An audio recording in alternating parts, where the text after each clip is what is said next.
Hello and welcome. My name is Sam from Digital Scan 3D. This is a summary of our short video series on hybrid modeling. In it, we go over the entire process of creating a model with a hybrid modeling approach. Hybrid modeling is when multiple modeling styles are incorporated together to take advantage of the strengths of each modeling style. For this model, we will combine surface modeling methods with prismatic methods. But first, we need to clean the mesh to prepare for surface modeling.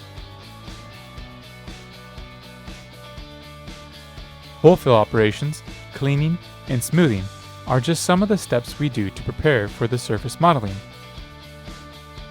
Once the mesh is ready, we set up our NURBS network and fit the surface patches. It is really quick to model the complex shape in this way. After that, we add on the tube flanges and add the final touches.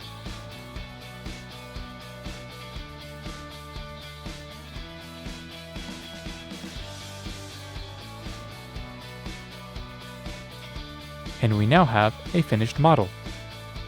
To watch the full process, check out our full video, which you can find on our YouTube channel. Thanks for watching. Take care.